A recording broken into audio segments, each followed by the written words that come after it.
กราบสวัสดีครับพี่น้องป้องปายทั้งช่องพอปูนาคมหาลาภเบิดเปเลือได้ขน่อยเด้อเช้านี้เรามาพบปะสังสรรค์กันเสาร์วันที่วันพุธที่เดือนเมษายนพุทธศักราช2569พี่น้องเข้าเดือนใหม่แล้วพี่น้องเด้อวันที่รอคอยพี่น้อง เมื่อนี้วันที่รอคอยมีทั้งลาวมีทั้งไทยพี่น้องพอปูนาคไทยไว้ก่อนเด้อพี่น้องเด้อเมื่อวานนี้ก็มีโอกาสได้ไปเป็นพ่อพราหมณ์ทำพิธีสู่ขวัญบ่ายสีนาคเนาะพี่น้องเนาะอยู่ทั้งวัดพระแท่นพี่น้องบ้านพ่อศิลแม่นิลูกชายเพิ่นบวชทีเดียวพร้อมกัน2 คนพี่น้องมีลูกชาย2 คนบวชทีเดียวพร้อมกัน2 คนจะว่าดีใจน้ำโอ้ยดีใจน้ำพ่อศิลแม่นิเด้อได้ลูกชาย2 คนก็ได้บวชทั้ง2 คนบวชพร้อมกันพร้อมเรียบร้อยเนาะพี่น้องเนาะ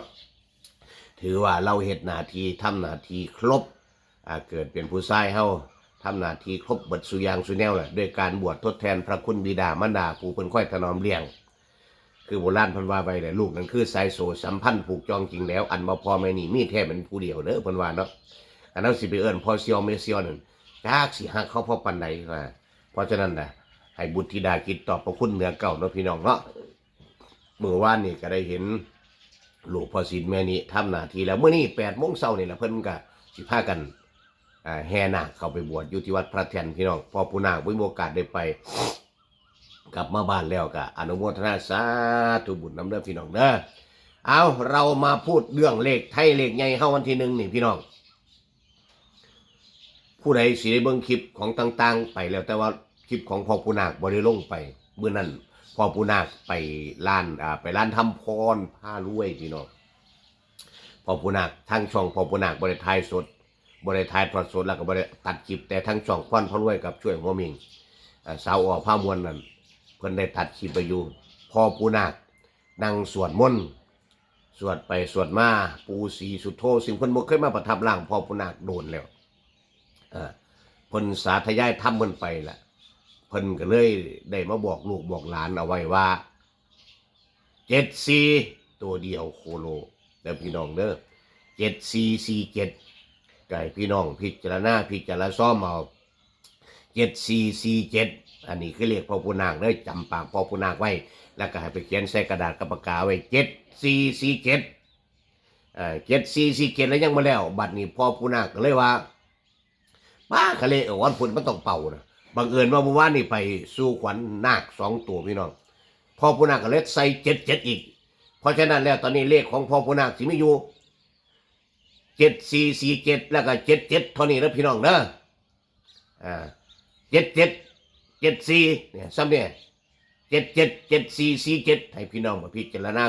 ซ้อมมึงนะพี่น้องเนาะพ่อปูนาคไปหาซื้อลอตเตอรี่ไว้แล้วล่ะ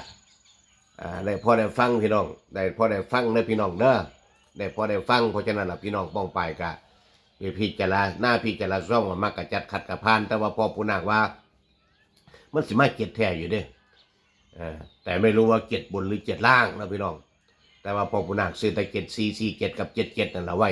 ที่มาไว้พอได้ฟังเนาะพี่น้องเนาะส่วนพี่น้องป้องไปมักแนวใดมักสันใดกะไปเบิ่งเด้อพี่น้องเด้อเลือกมาทำเอาซึ่งอีกสงกรานต์นี่สิฮอดนี่ก็พ่อปูนาคก็รู้สึกเป็นห่วงลูกเต้าเล่าหลานคือเป็นบุญเป็นงานต่างๆล่ะไปเบิ่งโอ้ยบุญกัน3เมื่อกี้นี่เพราะว่าบ้านใดพี่น้องมุนเอเล่ตีกันนอนเหล้าย้อนด่าเพราะฉะนั้นพยายามพิจารณาให้คนกินเหล้าอย่าให้เหล้ากินคนพี่น้องต้องมีสติสัมปชัญญะคนหลายๆคนอย่ามาห่วงคนกลุ่มเดียวน้อยๆเพราะปูนาคเป็นห่วงเด้อช่วงตัวนี้จะล่าจรเพิ่นเริ่มบังคับใส่ตั้งแต่มื้อนี้เป็นต้นไปแล้วพี่น้องบังคับใช้ตั้งแต่วันนี้เป็นต้นไป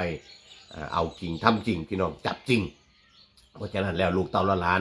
ไปนำทีนำทางเรายาปลาปิ้งกะงดเด้อโดยเฉพาะคนขับพี่น้องโดยเฉพาะคนขับนี่คือความสำคัญนี่ความสำคัญคือหัวใจหลักของการขับรถก็คือต้องเป็นคนขับคนขับสติบ่ดีแล้วก็เป็นไปทั่วที่ทั่วแดนนะพี่น้องนะเอาฝากไว้เลขของพ่อปูนาคงวดประจำวันที่1 เดือนเมษายนพุทธศักราช2569พ่อปูนาคให้ในทาง777447นะพี่น้องเด้อ 77กับเลข